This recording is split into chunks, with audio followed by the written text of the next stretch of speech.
झारखंड के विषय में जो हम लोग पढ़ रहे थे, समझ रहे थे, जो मैंने कहा था कि क्रम से हम 10 वीडियो बनाएंगे।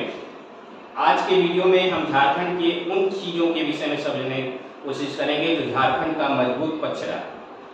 झारखंड का मजबूत पक्ष ये रहा है कि झारखंड जो है खनिज संपदा के नाम से जाना जाता है कि भारत में 40% खनिज संपदा जो है वो झारखंड में है। यही कारण है कि झारखंड को भारत का रत्नगर्भा के नाम से जाना जाता है। इसको दूसरा नाम झारखंड को रूर प्रदेश के नाम से भी जाना जाता है।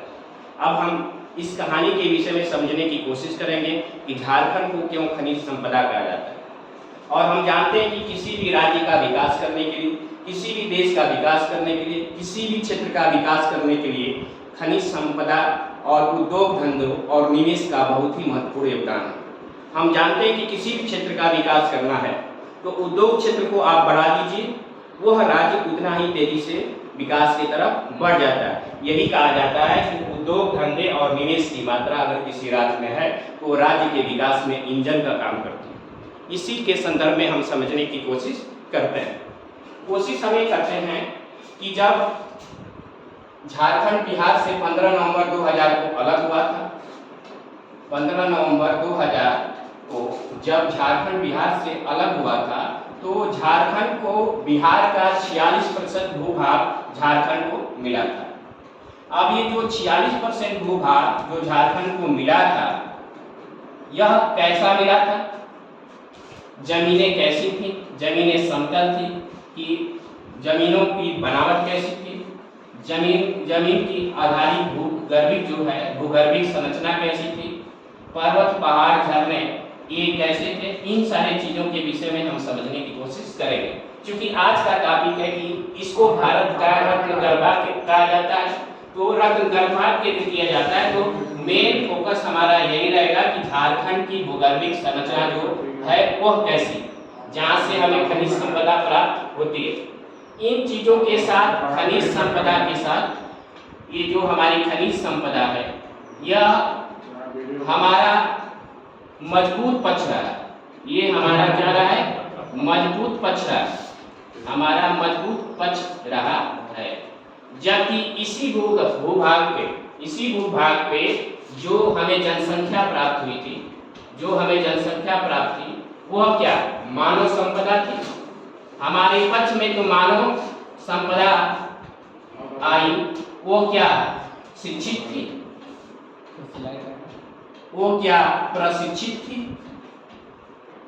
वह क्या? स्वस्थ थी, वह क्या? कुशल थी।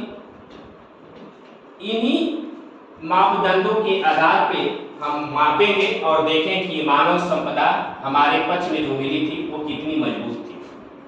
क्योंकि खनिज संपदा के अंतर्गत पक्ष हम रख रहे हैं तो ये देखेंगे कि खनिज संपदा धरती के अंदर से प्राप्त होती है। तो धरती के अंदर से जब ये प्राप्त होती है तो हमें देखना पड़ेगा कि भूगर्भिक संरचना इस एरिया का क्या है। तो इसके अंतर्गत हम देखते हैं तो हमें पहला क्षेत्र जो मिलता है वो धारवाड़ का क्षेत्र, ये धारवाड़ का क्षेत्र है आपका। दूसरा जो हम ध्यान देंगे वो देंगे गोंडवाना के क्षेत्र की तरफ, गोंडवाना का क्षेत्र। और तीसरा जो हम ध्यान देंगे वो देंगे राजमहल ट्रैक्ट का क्षेत्र, राजमहल ट्रैक्ट का क्षेत्र। चौथा पे हम विंध्यक्रम की चट्टानें ले सकते हैं, विंध्यक्रम का क्षेत्र ले सकते हैं। और पांचवें पे हम लोग आप ले सकते हैं दक्कन लावा का क्षेत्र, दक्कन लावा का क्षेत्र। इन क्षेत्रों के माध्यम से हम आपको अध्ययन करेंगे। तो पहले हम ले लेते हैं गोंडवाना, धारवाड़ का क्षेत्र, धारवाड़ का क्षेत्र।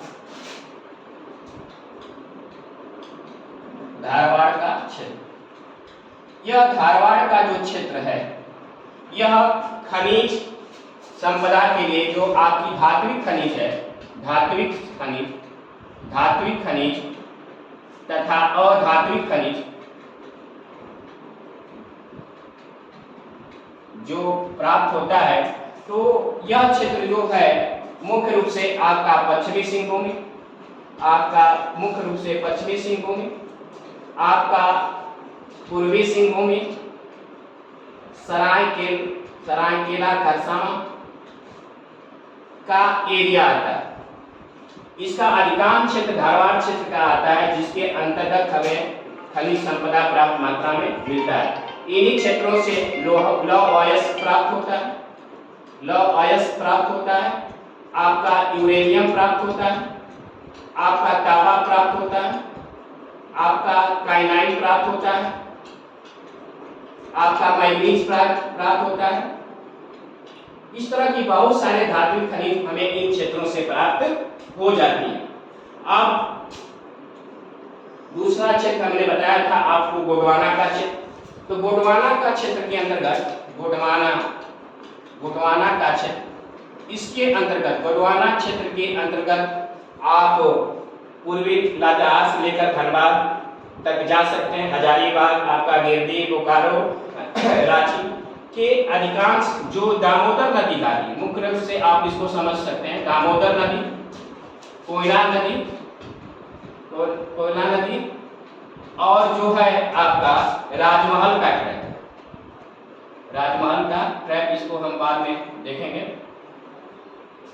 ये दामोदर नदी गति के अंतर्गत जितने भी क्षेत्र हैं वो आपका गोंडवाना क्रम का क्षेत्र के अंतर्गत आते हैं। और गोंडवाना क्षेत्र मुख्य रूप से कोयला के लिए जाना जाता है। कोयला की जो सबसे ज्यादा मात्रा जो पाई जाती है आपका गोंडवाना क्षेत्र में पाई जाती है। और झारखंड में जो कोयला मिलता है वो अधिकांश कोयला आपका कोकिंग कोयला के नाम से जाना जाता है। कोकिंग कोयला के नाम से जाना जाता है। जब कोकिंग कोयला के नाम से ये जाना जाता है कोयला, तो वैसे आपको कोयल नदी और राजमहल ट्रैक में भी पाया जाता है, लेकिन प्रमुख रूप से यह जो पाया जाता है वो आपका गोंडवाना क्षेत्र के अंतर्गत पाया जाता है। इसी के साथ हम लोग राजमहल ट्रैक देख लेंगे। राजमहल ट्रैक देख लेंगे। ये राजमहल ट्रैक जो है ये बेसाल्ट की चट्टानों से बना हुआ होता है, जहाँ से काली मिट्टी का निर्माण होता है। और इसी राजमहल ट्रैक में भी कोयला जो होता है प्रमुख रूप से पाया जाता है। कोयला प्रमुख रूप से यहाँ पे भी मिलता है। यही कारण है कि झारखंड में कोयला आपका रांची में कोयला जो मुख्यतः आपका खलारी और के एरिया के क्षेत्र में आता है। ये रांची, आपका धनबाद, हजारीबाग, बोकारो का एरिया, आपका साहेबगंज का एरिया, आपका पश्चिमी सिंहभूम का एरिया में कोयला प्राप्त होती है। कोयला प्राप्त करने में जो खनन उत्खनन का जो कार्य होता है वो मुख्य रूप से जो बड़ी खानें हैं वो धनबाद में है और पश्चिमी सिंहभूमि में, जबकि छोटी माइनर जो खानें हैं वो रांची और साहबगंज में पाई जाती है। साहबगंज में छोटी खानें सबसे ज्यादा पाई जाती है, जिसकी संख्या 400 ज्यादा है, जबकि रांची में भी जो खानें पाई जाती हैं कोयले की उत्खनन में वो भी उनकी भी क्या है छोटी मात्रा में। बड़े जो खदान जो पाए जाते हैं वो आपके धनबाद और पश्चिमी सिंहभूम में पाए जाते हैं, जबकि सबसे ज्यादा जो कोयला निकलता है वो आपका धनबाद से निकलता है। और इसी के माध्यम से सरकार को अधिक से अधिक आय भी यहाँ से प्राप्त होती है। तो ये राजमहल का ट्रैक का क्षेत्र जो है कोयला उत्पादन के लिए भी जाना जाता है और गोंडवाना का क्षेत्र भी कोयला उत्पादन के लिए प्रमुख रूप से जाना जाता है। इसको आप एक लाइन में समझने चाह सकते हैं कि धारवाड़ का क्षेत्र जो खनिज संपदा के लिए जाना जाता है, जो धातु खनिजें होती हैं, और गोंडवाना का क्षेत्र जो है राजमहल का ट्रैक का जो क्षेत्र है, कोयल नदी का क्षेत्र जो है ये कोयला के उत्पादन के लिए ज्यादा जाना जाता है, अर्थात यहाँ पे कोयला ज्यादा मात्रा में पाई जाती है। तीसरा जो क्षेत्र हमने बनाया था विंध्यक्रम की चट्टानें या विंध्यक्रम का क्षेत्र, क्रम का क्षेत्र। इस क्षेत्र जो है आपको गढ़वा ले सकते हैं, पलामू ले सकते हैं, आपको लातेहार का आप क्षेत्र ले सकते हैं। मुख्य रूप से गढ़वा की आप पलामू को आप ले सकते हैं। तो यहाँ पे जो है आपको बलुआ पत्थर, चूना पत्थर जैसे खनिज यहाँ से प्राप्त होते हैं। जैसे तत्व यहाँ से प्राप्त होते हैं। आगे जब हम चलते हैं दक्कन लावा का क्षेत्र लेते हैं, तो दक्कन लावा के क्षेत्र के माध्यम से आप देख सकते हैं आपका गुमला, आपका देख सकते हैं लोहरदगा, गुमला, लोहरदगा और पलामू का भी क्षेत्र, जहां से आपको बॉक्साइट की ज्यादा मात्रा प्राप्त होती है, जहां से आपको बॉक्साइट की मात्रा ज्यादा प्राप्त होती है। चूंकि गुमला में बॉक्साइट की ज्यादा खदानें, उसके बाद लोहरदगा में बॉक्साइट की ज्यादा खदानें हैं। इन्हीं बॉक्साइटों के माध्यम से हम एल्युमिनियम तैयार करते हैं, इन्हीं के माध्यम से हम एल्युमिनियम प्राप्त करते हैं बॉक्साइट के माध्यम से। तो अभी हम लोगों ने देखा धात्विक खनिजों के विषय में, हम लोगों ने देखा कोयला के विषय में, हम लोगों ने देखा चूना पत्थर के विषय में, हम लोगों ने देखा एल्युमिनियम के विषय में। तो हिंदुस्तान एल्युमिनियम कॉर्पोरेशन जो है यहाँ पे लोहरदगा और गुमला में यह बॉक्साइट खनन का कार्य करती है, बॉक्साइट निकालने का काम करती है। यही बॉक्साइट जो होती है उत्तर प्रदेश में रेणुकूट चली जाती है और लोहरदगा और इसमें जो निकलती है बॉक्साइटें जो निकलती हैं वो आपके रांची के मूरी में चली जाती है, जहाँ से एल्युमिना प्राप्त किया जाता है। और इसका जो पाउडर है एल्युमिनियम के लिए आपका उड़ीसा चला जाता है और एक भाग जो है अलवाय केरल चला जाता है। तो यहाँ से आप देख सकते हैं कि बॉक्साइट से एल्युमिनियम तैयार किया जाता है, जो बॉक्साइट के लिए गुमला और लोहरदगा क्या है, काफी फेमस है। इसी तरह हम धात्विक चीजों में तांबा चले जाते हैं, तो तांबा जो है पूर्वी सिंहभूम में घाटशिला में भी पर्याप्त मात्रा में मिलता है। कई जगह ऐसे हैं जो पूर्वी सिंहभूम में जहाँ से हम तांबा प्राप्त कर सकते हैं। आगे चलते हैं हम तो देखते हैं अम्बरक। तो अम्बरक के लिए झारखंड में रूबी अम्बरक, बंगाल रूबी अम्बरक के रूप में ज्यादा मात्रा हमें कहाँ से प्राप्त होता है, कोडरमा से प्राप्त होता है। तो कोडरमा इसके लिए फेमस है। तो झारखंड को इसी चीजों को देखते हुए झारखंड को भारत का रत्न दरबार के नाम से जाना जाता है, जहाँ पे खनिज संपदा व्यापक पैमाने पे प्राप्त होती है। चूंकि हमारा थीम है कि किसी झारखंड का विकास कैसे किया जाए, तो मैंने आपको पहले ही लाइन में बताया था कि किसी भी राज्य का विकास करने के लिए वहाँ पे उद्योग धंधों का बहुत ही बड़ा महत्वपूर्ण रोल होता है। उद्योग धंधे का बहुत महत्वपूर्ण रोल होता है, क्योंकि किसी राज्य का उद्योग धंधे तथा निवेश की मात्रा अच्छी रही तो यह उस राज्य के विकास के लिए इंजन का काम करता है। और आप लोगों ने देखा होगा कि 1947 के स्वतंत्र होने से पहले ही झारखंड में बड़े उद्योग लगे थे। इसका प्रमुख उदाहरण आप देख सकते हैं 1907 में जमशेदपुर में साक्षी नामक स्थान पे टिस्को की स्थापना की गई।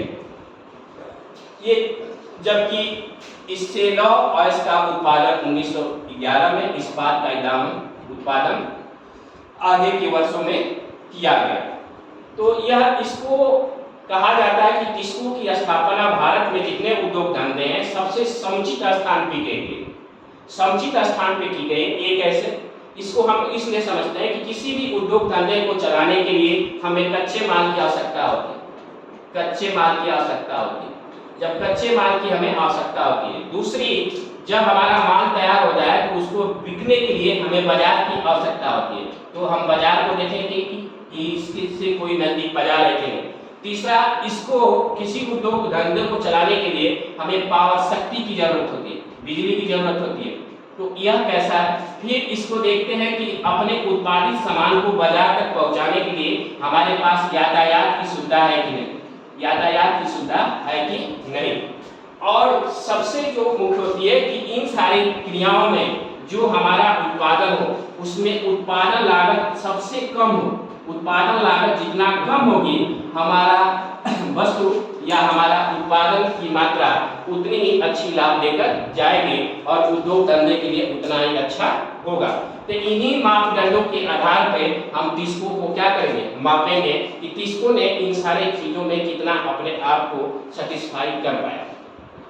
हम देखते हैं टिस्को की स्थापना के लिए 250 किलोमीटर की एरिया में ही ये सारी सुविधाएं मिल जाती है इसको। जब 250 किलोमीटर की एरिया में इसको ये सारी सुविधाएं मिल जाती हैं तो निश्चित तौर से इस उद्योग में जो भी वस्तु का उत्पादन होगा, जो भी चीज का उत्पादन होगा, उसकी लागत क्या आएगी, कम आएगी। कच्चे माल के रूप में कोयला इसको झरिया से मिल जाता है, झरिया से मिल जाता है। लौह अयस्क जो है पश्चिम सिंहभूम के नोवामुंडी और बहुत सारे क्षेत्र हैं जहाँ से इसको लौह अयस्क मिल जाते हैं। उड़ीसा के मयूरभंज से के एरिया से भी इसको मिल जाते हैं। आपको इसको ये देखा जाता है कि इसको पानी की सुविधा कहाँ से मिलती है, तो हम जानते हैं कि स्वर्ण रेखा और खरकई नदी है जहाँ से इसको पानी की सुविधा मिल जाती है। इसको चूना पत्थर मिल जाता है, इसको पूर्वी सिंहभूम से मैंगनीज मिल जाता है। माने जो भी चीजें हैं इसकी आवश्यकता है, इसको बहुत कम एरिया में इसको कच्चे माल की प्राप्ति हो जाती है। जब कच्चे माल की प्राप्ति हो जाती है तो अब ये देखा जाता है कि जो ये उत्पादित चीज है इसके लिए चलाने के लिए शक्ति बिजली की आवश्यकता है। तो बिजली की जब आवश्यकता होगी तो बिजली उत्पादन के 4 तरीके होते हैं, उसके आधार पर हम मापदंड करेंगे।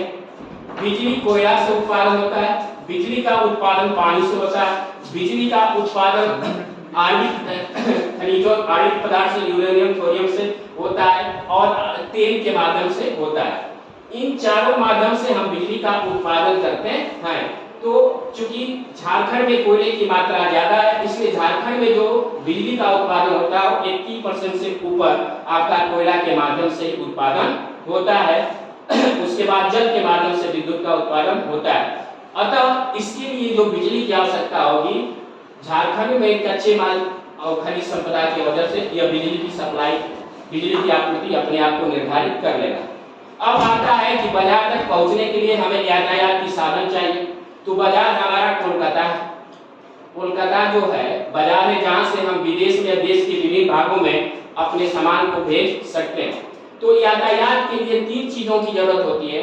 आप जल परिवहन के माध्यम से अपने सामान को भेज सकते हैं, जल परिवहन के माध्यम से भेज सकते हैं, थल परिवहन के माध्यम से भेज सकते हैं, वायु परिवहन के माध्यम से भेज सकते हैं। चूंकि टिस्को में लोहा का उत्पादन होता था, इन चीजों का उत्पादन होता था, तो इसके लिए जो चीजें हैं वो जल और थल के माध्यम से हम इसको भेजने का काम करते थे। चूंकि जल परिवहन झारखंड में इसलिए नहीं विकसित हो पाया क्योंकि झारखंड एक स्थल भूमिबद्ध है, अर्थात इसके चारों से सभी राज्यों की भूमि लगी हुई है कि यहाँ तो कोई भी समुद्री तट नहीं स्पर्श करता है, इसलिए जल परिवहन यहाँ विकास नहीं कर पाया। अर्थात जल परिवहन झारखंड में ज्यादा विकसित नहीं हो पाया। तो थल परिवहन के माध्यम से ही हम कोयले को, लोहे को एक स्थान से दूसरे स्थान तक भेज सकते हैं। तो इस थल परिवहन के माध्यम से हम देखते हैं सड़क विकास, आपका रेलवे का विकास और वायु का विकास। तो ये जो सड़क परिवहन है, रेल परिवहन है, तो व्यापक पैमाने पे लोहे भेजा जाता है, इसलिए अधिक से अधिक हम रेल के माध्यम से अपने जो उत्पादित वस्तु है उसको एक स्थान से दूसरे स्थान तक भेजेंगे। तो रेल क्षेत्र में देखा गया कि 1991 में यह खनिज संपदा के होने के लिए धनबाद में मंडल बनाया गया, आपका सेंटर रहा। फिर आपका चक्रधरपुर में रहा 1953 के आसपास, और 2003 में रांची को बनाया गया। अर्थात 3 जो मंडल हैं आपके झारखंड में, जो आपको east centre, east railway, east central railway, south railway, 4 के माध्यम, 3 के माध्यम, 3 जो रेल मंडल है वो आपको यहीं से प्राप्त होते हैं, जहां पे हम इनके माध्यम से अपने सामान को एक स्थान से दूसरे स्थान या एक राज्य से दूसरे राज्य को भेज सकते हैं। तो इन सारे चीजों के पैमाने पे हम नापते हैं तो टिस्को फिट बैठता है। यही कारण है कि 1960 में टिस्को की स्थापना हो पाई और सबसे समुचित स्थान को इसको स्थापना में माना जाता है, जो लोक धंधों के लिए क्या काफी विकसित होता है। अब जब ही हम आगे जाते हैं तो झारखंड में 1998 में HEC की स्थापना होती है। HEC की जब स्थापना होती है 1998 में, तो यह इसके भी 3 पार्ट होते हैं। ये रूस और चेकोस्लोवाकिया के माध्यम से इसकी स्थापना होती है, और चेकोस्लोवाकिया के माध्यम से जो प्लांट लगते हैं और आपके जो रूस के माध्यम से प्लांट लगते हैं, वो 2 प्लांट यहाँ से, 1 प्लांट आपका यहाँ से, तो इसके माध्यम से उत्पादन कार्य किया जाता है। क्योंकि चेकोस्लोवाकिया के माध्यम से जो प्लांट लगता है वो बड़ा लगता है, जहाँ पे हम लोहे के उत्पादन करते हैं और लोहे अलॉय ऑयल्स को ऐसे बांध देते हैं कि जिसके माध्यम से हम कोई उपकरण बना सकते हैं। जबकि जो आपके रूस के माध्यम से जो प्लांट बने थे, यह झारखंड में चाहे अन्य राज्यों में जो उद्योग धंधे लगे हैं, उनके प्लांट बनाने का, यहाँ पे उनके उपकरण बनाने का कार्य किया जाता है।